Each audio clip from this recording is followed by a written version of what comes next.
Teníamos pendiente en este canal dedicar una pieza para hablar de don José Ignacio Gómez Centurión, uno de los grandes editores de la primera etapa democrática.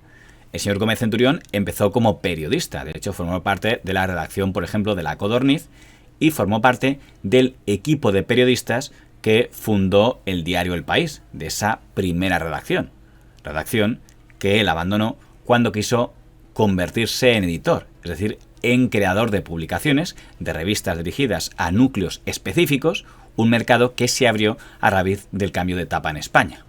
Tenía experiencia en revistas porque había trabajado en la redacción, por ejemplo, de la revista Opinión, el intento de revista que creó el Grupo Planeta, o en la revista Gaceta Ilustrada, la revista del Grupo Godó, que durante un tiempo dirigió don Luis María Ansón, y ahora entendía que él se sentía capaz de crear sus propias revistas. Pidió un préstamo a un banco, creó su empresa editorial llamada Hobby Press y empezó a crear revistas. La primera que le funcionó fue RC Model. Otra revista que daría mucho que hablar fue la revista Armas, dedicada al sector del armamento, que tanto influiría en su vida. También publicó revistas dedicadas al ocio o fue el primero en crear revistas de electrónica. Pero fue al entrar en el sector del baloncesto cuando se metió en su primera gran guerra mediática. En general, los editores de revistas son menos de guerrear entre ellos como los editores de prensa, radio y televisión, pero en este caso sí se dio una, porque la casualidad, que no existe en este caso, quiso que el mismo día salieran dos revistas de baloncesto idénticas.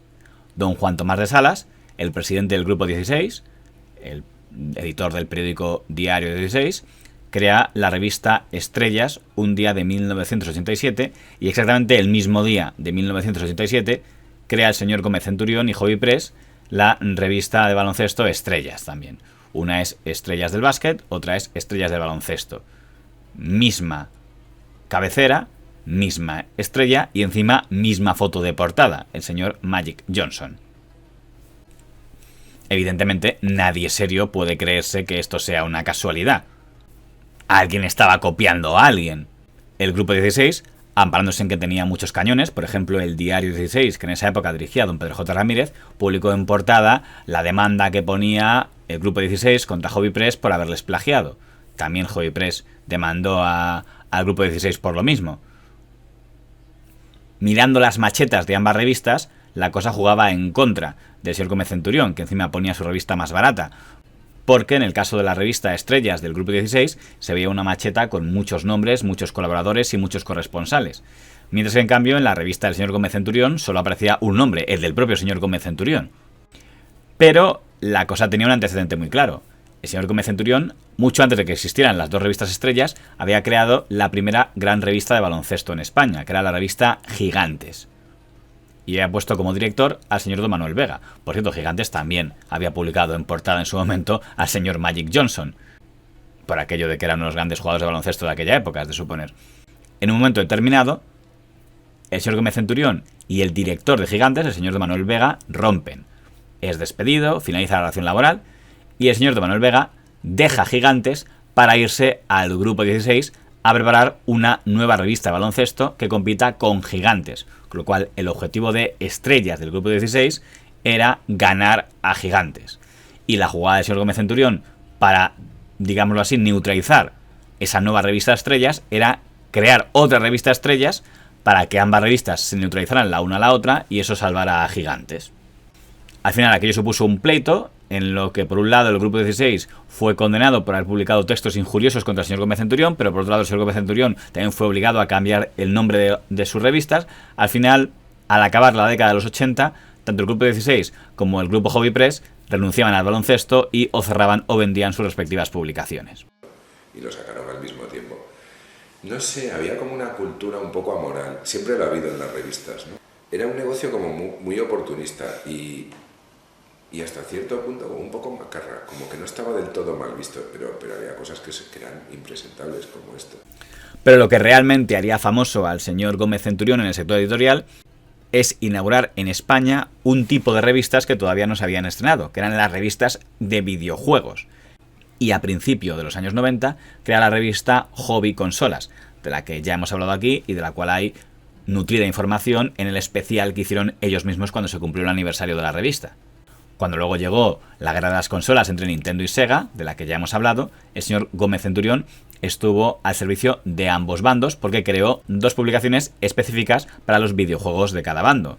Creó Nintendo Acción para Nintendo y creó Todo Sega para los de Sega.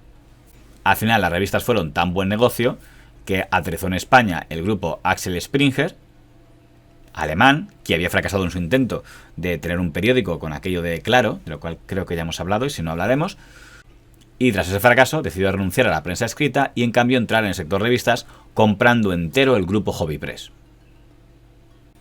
El señor Gómez Centurión aceptó vender todas sus revistas a los alemanes, en lo que entonces se interpretó como un gran pelotazo, dado que los alemanes desembolsaron una gran cantidad para el fundador de las revistas.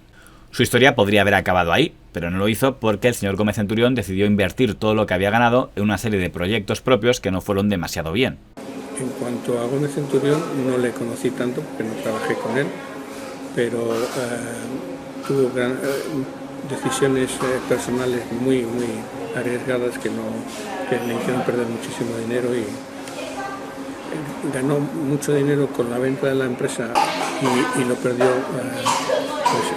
creando le gustaban mucho los papagayos y se dedicó a ir a Paraguay y comprar papagayos y abrió una tienda de venta de papagayos.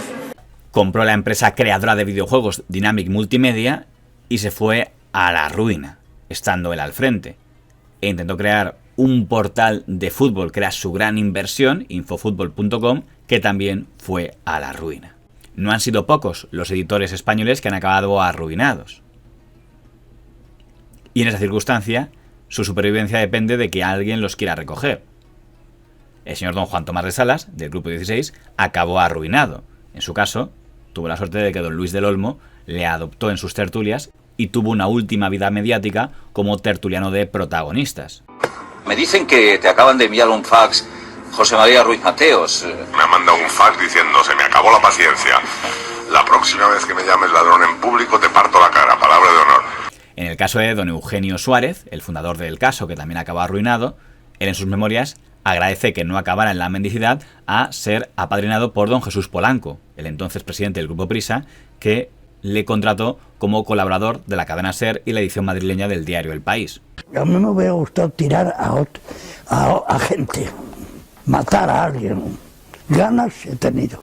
En el caso del señor Gómez Centurión, aunque llamó a muchas puertas, ofreciéndose incluso a volver a ser redactor de base, no consiguió que ningún grupo mediático, ni el Grupo Prisa, ni el Grupo Unidad Editorial, ninguno, le aceptara como periodista raso después de haber sido presidente de un grupo mediático. ¿Y lo tiene? He hipotecado todo mi patrimonio. No tengo nada. Cuando las cosas van bien, todos son palmaditas en la espalda. Pero cuando se tuercen, nadie duda en ejecutar a nadie. Vino un día a pedirme trabajo, porque decía que se había quedado sin nada y que quería volver a empezar desde redactor, y compró una finca en la que criaba más papagayos, una finca enorme que le costó un montón de dinero, y en esa finca fue donde se suicidó.